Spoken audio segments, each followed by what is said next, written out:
अस्सलाम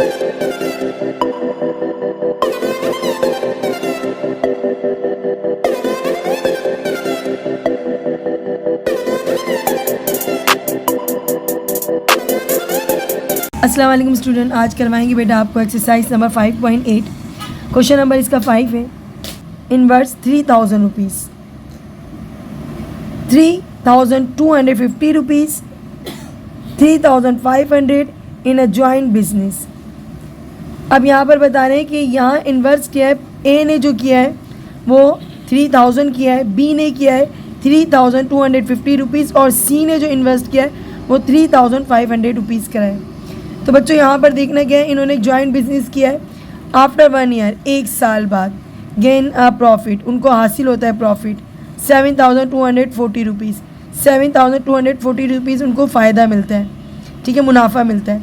find the share of each one, आपने find क्या करना है, मालूम क्या करना है, हर एक का हिस्सा।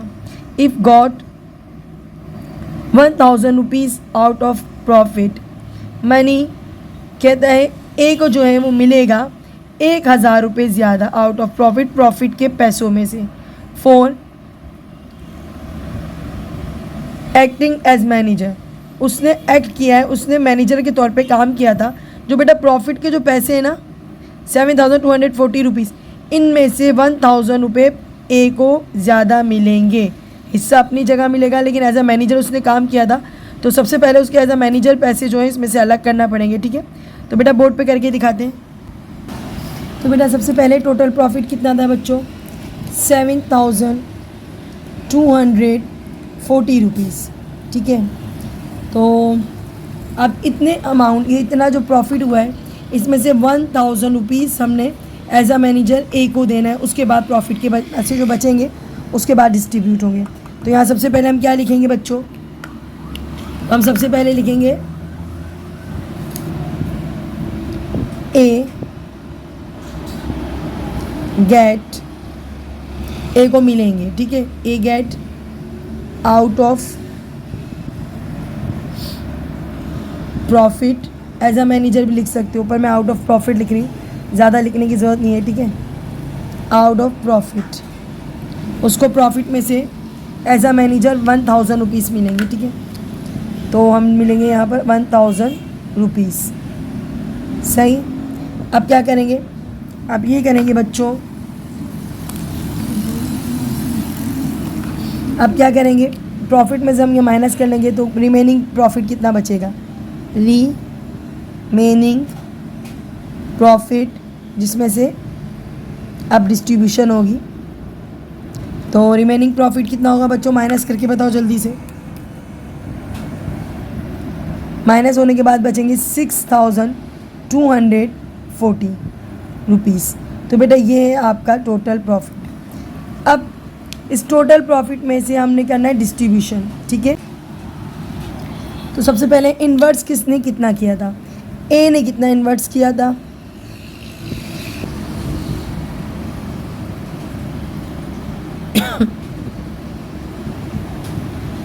और बी ने कितना किया था,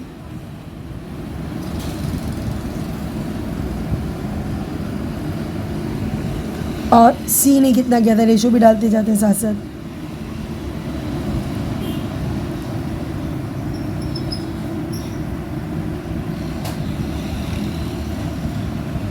अच्छा जी, अब हमने तीनों का बताना है कि तीनों ने बारी बारी कितना इन्वर्ट्स किया था। सबसे पहले ए का इन्वर्ट्स जो था वो 3000 था। अच्छा जी, बी का इन्वर्ट्स कितना था, 3250 रुपीज़, और सी का इन्वेस्टमेंट कितना था बच्चों, 3500 रुपीज़। अब करना क्या है, आपने सबसे पहले इनको शॉर्ट फॉर्म में लाना है क्योंकि बहुत बड़ा नंबर है, सबका ज़ीरो रिमूव हो गया, ओके। अब करना क्या है, आपने देखना है किस टेबल में जा रहा है। आपने बड़ा टेबल लेना है ताकि जल्दी आसानी से हो जाए। मुझे ऐसा लगता है कि अगर हम 25 से सबको करेंगे ना तो 25 से ईजिली ख़त्म हो जाएगा, लेकिन मैं चाह रही हूँ आपको पहले छोटे से शुरू करवाते हैं। चलें, ओके करवाते हैं, और तो कुछ कैंसिल नहीं हो रहा, ओके 5 से करवाते हैं, ठीक है। 5 6 30, 0 का 0, 5 6 30, 2 इसको कैरी दे दिया, 5 5 25, ठीक है। 5 7 ज़ा 35, 0 का 0। अगेन 5 से जा रहा है बच्चों, जा रहा है 5 से, बिल्कुल जा रहा है 5 से। 5 1 ज़ा 5, 5 2 ज़ा 10, 5 1 ज़ा 5, 5 1 कैरी हो गया, 5 3 ज़ा 15 और 5 1 ज़ा 5, 2 कैरी हो गया, 5 4 ज़ा 20। अब नहीं जा रहा, सही है। ये रिमूव, ये इस तरीके से कर लें। 12 13 14, सही है। अब क्या करना है, आपने लिखना है सम ऑफ रेशो। क्या करना है बच्चों, आपने सम ऑफ रेशो लिखना है।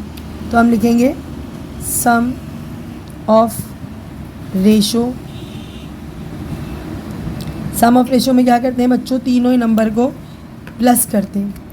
12 13 और 14 को करेंगे हम प्लस।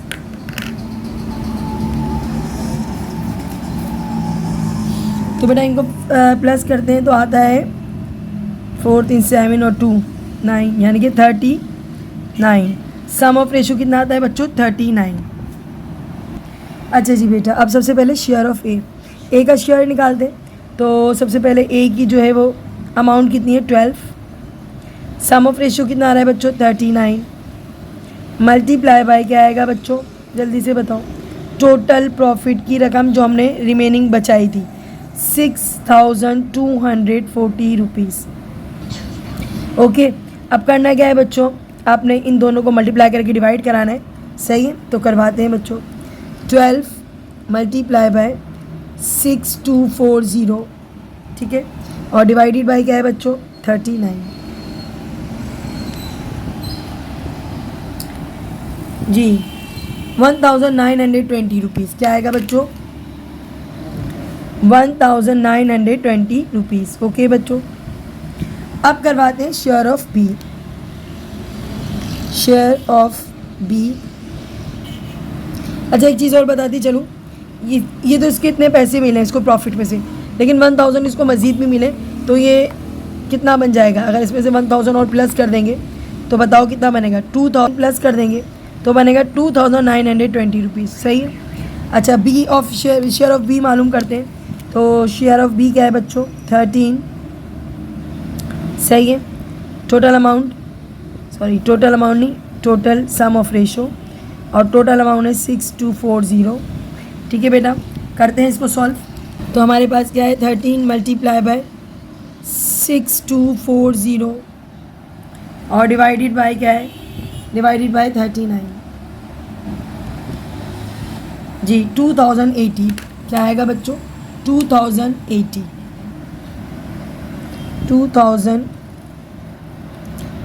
रुपीज़। अब लास्ट है बच्चों शेयर ऑफ सी।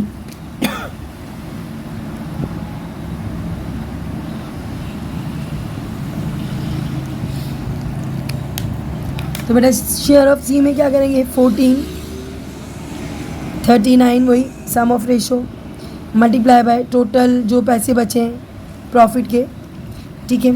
इनको डिवाइड करते हैं जल्दी से। मल्टीप्लाई बाय 6240 डिवाइडेड बाय 39, तो बेटा आ रहा है 2240। क्या आ रहा है बच्चों, 2240। रीचेक करने का तरीका यही है, आप सबको प्लस कर लो और देखो अमाउंट क्या आ रहा होगा, 6240 आ रहा होगा। इन सबको प्लस करो, रीचेक हो जाएगा। आप एग्ज़ाम में भी यही कर लेना ताकि आपको तसल्ली हो जाए कि आपने सही किया है। अच्छा जी, 2080 प्लस 2240 जी, बिल्कुल आपका आंसर बिल्कुल सही आ रहा है। तो इसका मतलब ये आपका ये राइट आंसर है। अब करवाते हैं इसका क्वेश्चन नंबर 6। तो बड़ा क्वेश्चन नंबर 6 देखते हैं।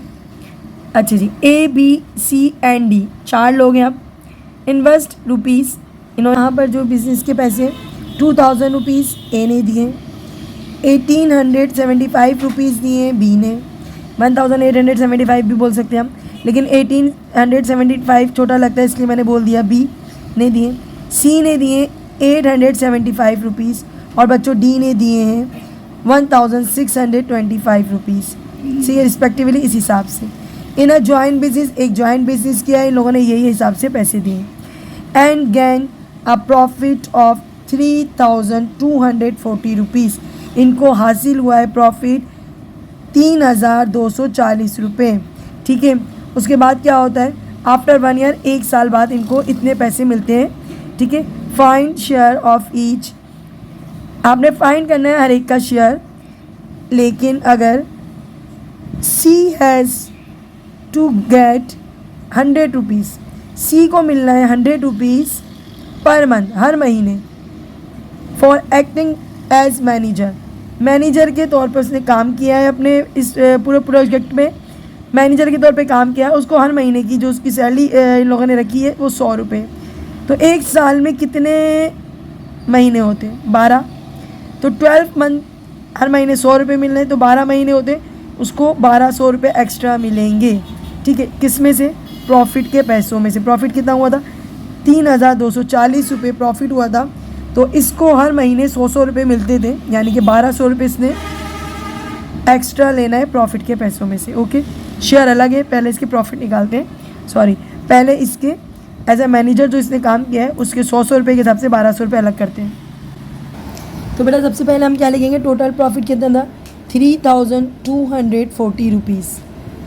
लेकिन क्या है, लेकिन ये सबसे पहले सी को हमने 100 रुपये के हिसाब से हर महीने देने और टोटल प्रॉफिट में से देने। तो हम लिखेंगे सी के हिसाब से मिलते हैं। मंथ कितने होते हैं? 12। तो एयरली सैलरी इसको कितनी मिलेगी? 1200। ठीक है, 1200 रुपये। अब रिमेनिंग सैलरी क्या बची, सॉरी रिमेनिंग प्रॉफिट क्या बचा, इसमें से 1200 माइनस करेंगे तो अभी पता चल जाएगा। हम लिखेंगे रिमेनिंग प्रॉफिट। ठीक है, रिमेनिंग प्रॉफिट क्या होगा? जल्दी से पहले करके देख लेते हैं। 3240 माइनस 1200, 2040 रुपीज़।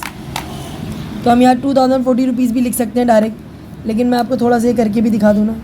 3240 माइनस 1200 इक्वल है कितना बच्चों?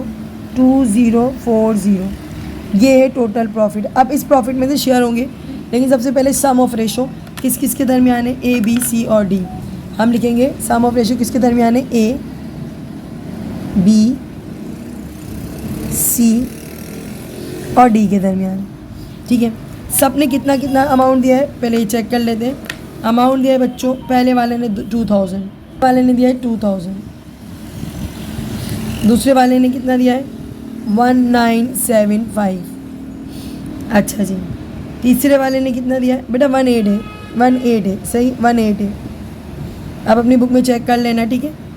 और तीसरे वाले ने दिया है 875 और चौथे वाले ने दिया है बच्चों 625, इस रेशो के हिसाब से। तो बेटा देखिए कैंसिलेशन जिससे मुमकिन है करते हैं। मुझे ऐसा लगता है इसमें कैंसिलेशन हो रही है, 5 से भी हो रही है, 10 से भी, लेकिन 5 से कर लेते हैं, ठीक है। 5 4 ज़ा 20, 2 0 बच गए। 5 3 ज़ा 15, सही, 3 बचे, 3 इनको दे दिए, 37 हो गया। 5 7 ज़ा 35, सही है। 2 बचे, 2 इसको दे दिया। 5 5 ज़ा 25। फिर दोबारा देखो, 5 1 ज़ा 5, 3 इसको दे दिए। 5 7 ज़ा 35, 2 इसको दे दिए। 5 5 ज़ा 25। 5 3 ज़ा 15, 1 कैरी हो गया। 5 2 ज़ा 10, 2 कैरी हो गया। 5 5 ज़ा 25। बच्चों अगर आपको कैंसिलेशन मुश्किल लगती है ना, आसान तरीका देखो, आसान तरीका देखो। 2000 5 से काटा था, डिवाइडेड बाय 5, 400 आ गया, ठीक है। देखो दोनों तरीके देख लो, आपको अगर कैंसिलेशन समझ में नहीं आती कोई मसला नहीं है। डिवाइडेड बाय 5 करा, सबको 5 से कहना है 375, सही है। फिर देखो 875 करा, डिवाइडेड बाय 5 करा, क्योंकि सबको 5 से काटना है ना, 175। तीसरा देखो क्या था, 1625, डिवाइडेड बाय क्या करा बच्चों 5, क्या आ रहा है 325। अगेन ये 5 से जा रहा है, अगेन 5 से जा रहा है, मैं डायरेक्ट भी कर सकती हूँ। लेकिन मैं भी आप लोग के लिए यहाँ करके दिखाऊंगी ताकि आपको सब तरीके आना चाहिए ना। फिर दोबारा 5 से काटना है, डिवाइडेड बाई 5 कर लेना। 5 8 ज़ा 40, 0, 5 7 ज़ा 35, कितने बचे 2 बचे, इसको दे दिए। 5 5 ज़ा 25, ठीक है। अगेन 5 3 ज़ा 15, 1 कैरी हो गया। 5 3 ज़ा 15, सॉरी 5 5 ज़ा 25, 2 कैरी होगा ना 2। 5 6 ज़ा 30, 5 5 ज़ा 25, अगेन 5 से जा रहा है।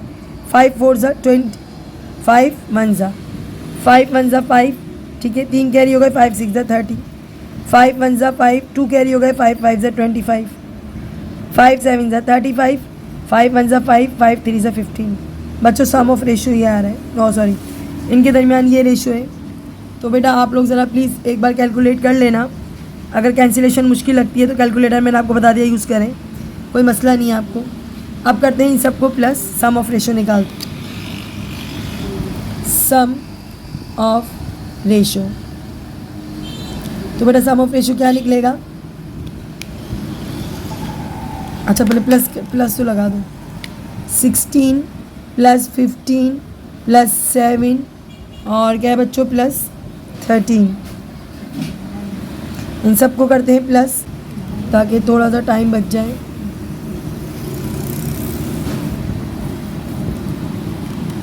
$51 क्या आ रहा है बच्चों? 51। आप लिख दो यहाँ पर 51 आ रहा है सम ऑफ रेशो। अब share of A B C D जैसे आप करते आ रहे हैं ऐसे ही करेंगे, कोई मुश्किल नहीं है। अब शेयर ऑफ ए क्या करेंगे? 16 लिखेंगे, 51 लिखेंगे, मल्टीप्लाई बाय जी ये वाला अमाउंट लिखेंगे जो रिमेनिंग बचा है।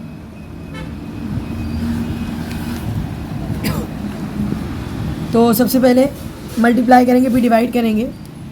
मल्टीप्लाई करते हैं 2040, फिर डिवाइड करेंगे 51 से, तो 51 डिवाइडेड बाय 640 क्या आएगा बच्चों? 640 रुपीज़। दूसरा वाला देखते हैं शेयर ऑफ बी क्या आएगा बच्चों? 15 डिवाइडेड बाय 51 मल्टीप्लाई बाय 2040। चलें जल्दी से, 15 मल्टीप्लाई बाय 2040 और डिवाइडेड बाय 51 600 क्या आ रहा है बच्चों? 600। अब इसका देखते हैं सी। अब देखें बेटा शेयर ऑफ सी, तो उसके लिए हम लिखेंगे 7, सही है। और 7 के बाद क्या लिखेंगे बेटा? 7 अपॉन 51 मल्टीप्लाई बाय 2040, ठीक है। करते हैं कैलकुलेट, तो आएगा 7 मल्टीप्लाई बाय 2040 और डिवाइडेड बाय बच्चों क्या आ रहा है? 51। 280 सबसे कम इसके पास है। और लास्ट है बच्चों शेयर ऑफ डी।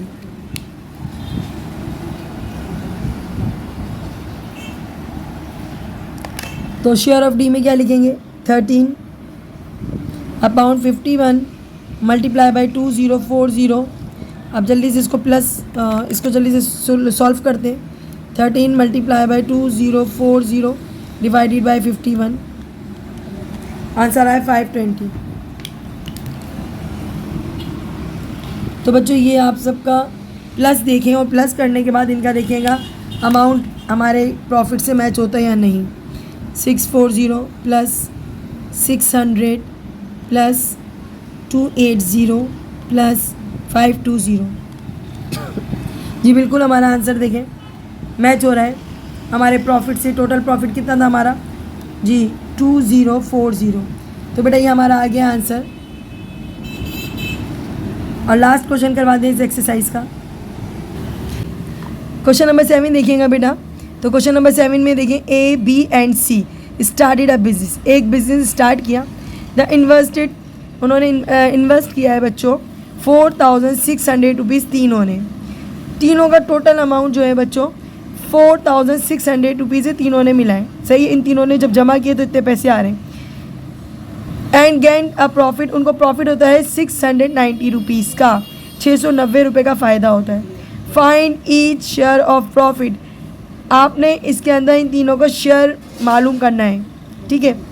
लेकिन इफ़ ए इन्वेस्टेड, ए जो ए ना बच्चों, इसने क्या करा है, इसने इन पैसों में 400 रुपये ज़्यादा मिला है, इन्वेस्ट किया है 400 रुपये ज़्यादा बी से। बी से कितने रुपए ज़्यादा इन्वेस्ट किया है? 400 रुपये। और बी जो है, बी उसने 300 रुपये ज़्यादा इन्वेस्ट किए हैं सी के मुकाबले में। बात समझ आ रही है? सॉल्व करते हैं, इंशाल्लाह अच्छे समझ आएगा। क्योंकि बेटा सबसे पहले हमने लिखा टोटल इन्वेस्टमेंट 46,000, मैंने 4,600 पढ़ा था। तो बच्चों ये आपकी बुक में ज़रा देख लीजिएगा, 46,000 ही है, सॉरी 10 कम है, 4,600 रुपीज़, ओके। अच्छा, इन्वेस्टमेंट ऑफ ए, अब पहले ध्यान से बच्चों बात सुनना। देखो आपको इस क्वेश्चन को समझना पहले पड़ेगा, इनके शेयर्स नहीं लिखे। पहले तो हमें ये देखना है, हमें ये जानना है कि किसने कितने पैसे इन्वेस्ट किए। अभी तक इन्वेस्टमेंट ही नहीं पता चले कि किसने एक टोटल अमाउंट में किसने कितने पैसे इन्वेस्ट किए। लेकिन आपको क्लू दिया हुआ है उन्होंने कि ए ने बी से 400 रुपये ज़्यादा दिए। अगर ए बी से 400 रुपये बच्चों ज़्यादा दे रहा है, सुनो ठीक है, ए अगर बी से 400 रुपये ज़्यादा दे रहा है, बी सी से 300 रुपये ज़्यादा दे रहा है। बी किससे ज़्यादा दे रहा है? 300 रुपये ज़्यादा दे रहा है, किससे? सी से। तो बेटा यहाँ बात समझने वाली ये, जब ए बी से 400 रुपये ज़्यादा दे रहा है तो इसका मतलब है ए सी से भी तो ज़्यादा दे रहा होगा ना। क्यों? क्योंकि ए सबसे हाईएस्ट पैसे मिला रहा है। अगर वो 400 इससे ज़्यादा मिला रहा है, सी का अमाउंट सबसे कम है, सबसे लो अमाउंट सी का है, क्योंकि वो बी से भी 300 रुपये कम दे रहा है।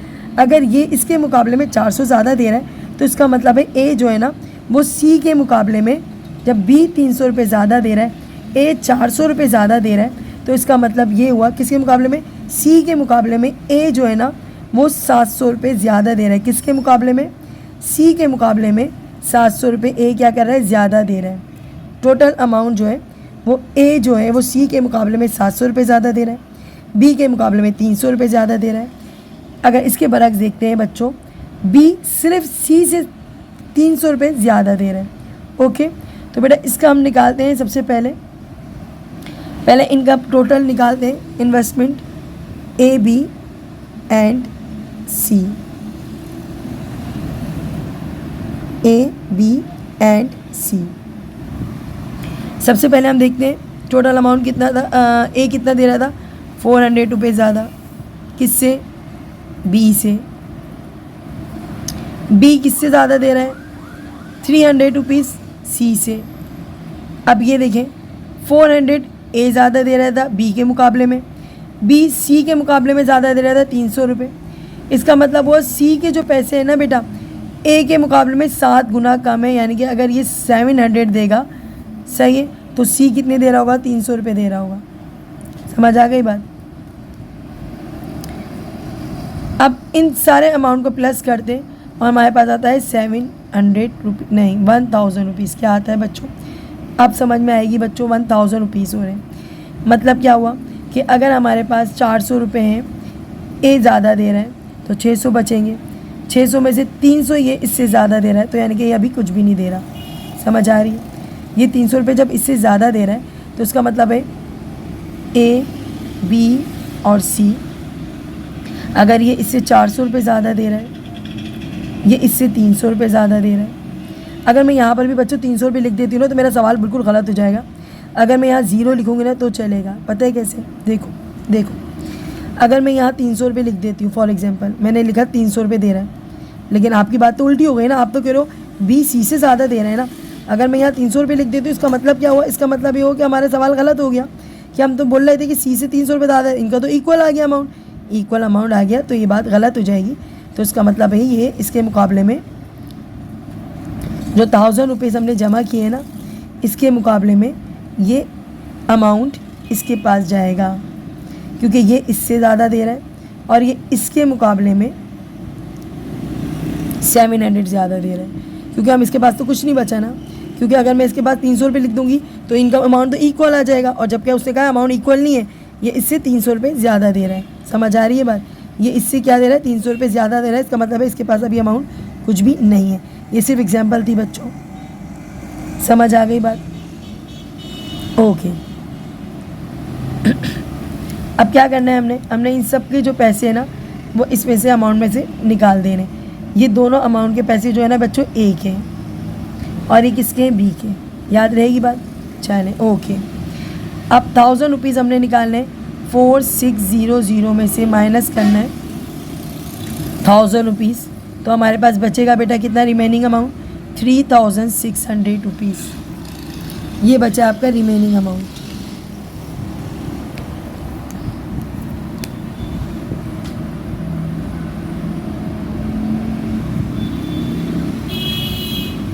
इन्वेस्टमेंट,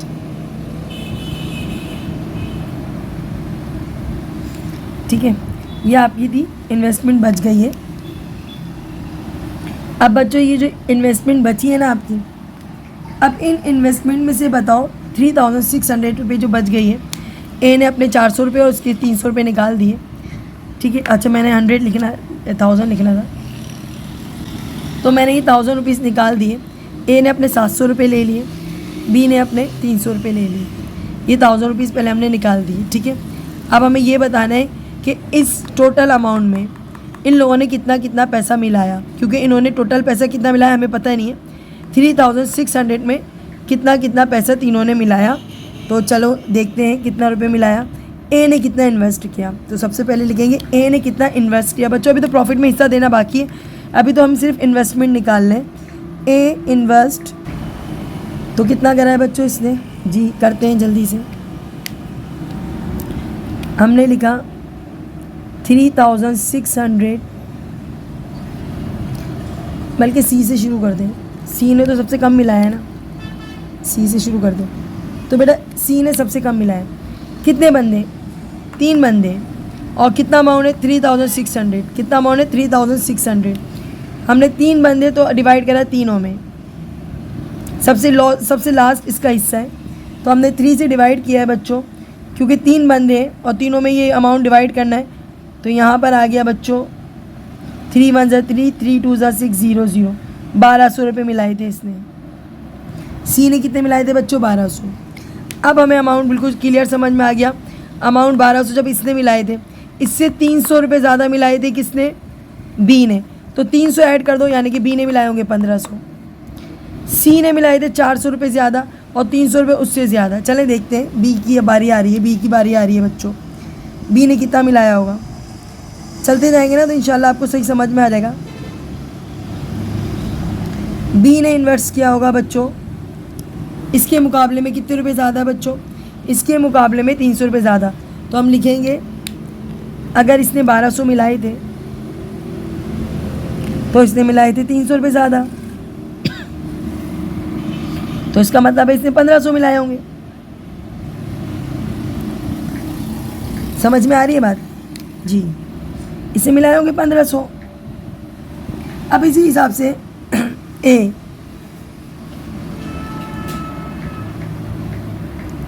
ए ने कितना इन्वेस्ट किया होगा, इसके मुकाबले में 400 रुपये ज़्यादा, इसके मुकाबले में 400 रुपये ज़्यादा।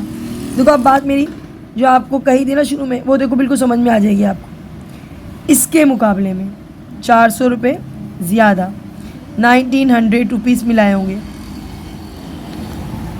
अब देखो 1900 रुपीज़ मिलाए होंगे कैसे, अब देखो हिसाब देखो। अब इसने इससे 400 रुपये ज़्यादा मिलाए, इसने इससे 300 रुपये ज़्यादा मिलाए। ए और सी के अमाउंट में कितने का डिफरेंस आ रहा है, 19 और 12 में कितने का डिफरेंस आ रहा है, बताइए जी, बताएं। देख लो ना, 12 माइनस करके देख लो। ये वाली बात आपकी जो मिसिंग थी ना, वो बात समझाने के लिए सारी एग्जांपल दी थी मैंने। तो जो सबसे ज़्यादा पैसे मिलाए वो ए ने मिलाए बी के मुकाबले में 400 रुपये और सी के मुकाबले में कितने रुपए।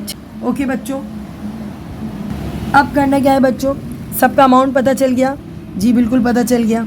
अब हमने करना क्या है, हमने तीनों के नाम लिखने हैं और अपना क्वेश्चन उसी तरीके से स्टार्ट करना है जैसे हमने बाकी के 6 क्वेश्चन किए थे। ए रेशो बी और रेशो सी।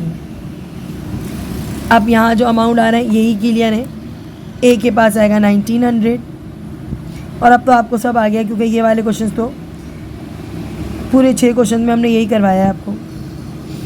0 0 से काटते जाओ।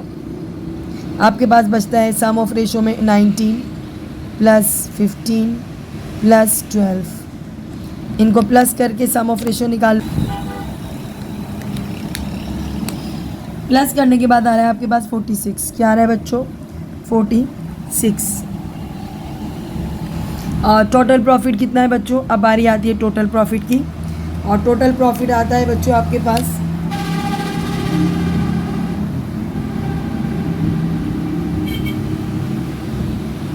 कितना आया है बच्चों?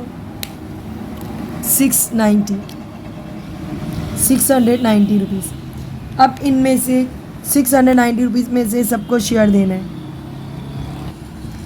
शेयर ऑफ ए, अच्छा जी, ए में कितना आएगा? 19 डिवाइडेड बाय ये क्या है बच्चों?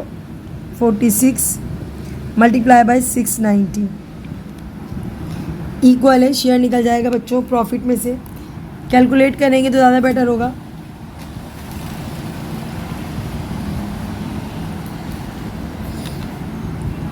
तो हमारे पास क्या है? 19 मल्टीप्लाई बाय 690 और डिवाइडेड बाय कितना है बच्चों? 46। 285। क्या आ रहा है बच्चों? 285 रुपीज़ मिलेंगे इसको। अब क्या है बच्चों? Share of B. Share of B, और शेयर ऑफ बी में क्या लिखेंगे बच्चों?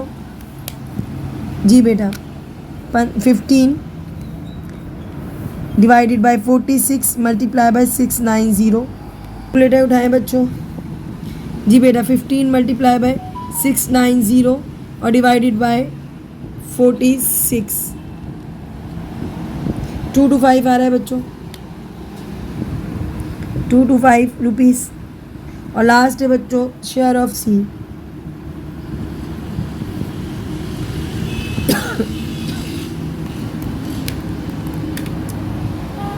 अब बेटा देखिएगा, हमने सी का हिस्सा निकालना है और हमारे पास लास्ट क्या है? 12 डिवाइडेड बाय 46 मल्टीप्लाई बाय 690। और इसको करते हैं बेटा, आप देखो 12 मल्टीप्लाई बाय 690 और डिवाइडेड बाय 46 180। तो यहाँ लिख देंगे बच्चों 180। और इन सब को प्लस करके देखना, हमारे पास इंशाल्लाह हमारा जो है वो टोटल प्रॉफिट 690 आ जाएगा। 285 प्लस 225 प्लस 180 690 आ गया। तो बेटा आंसर आया 180 और तीनों को प्लस करके हमने 690 निकाल लिया है। तो क्लास इसके साथ ही इजाज़त दीजिए। 5.8 हमारी ख़त्म हो गई अल्हम्दुलिल्लाह। तो बेटा इसके अलावा जो क्वेश्चंस मुश्किल लगते हैं या जो एक्सरसाइज मुश्किल लगती है वो पहले हम करवाने की कोशिश करते हैं। तो अपनी दुआ में याद रखना। चैनल को लाइक करें, सब्सक्राइब करें। अपना बहुत ख्याल रखें। अल्लाह हाफ़िज़।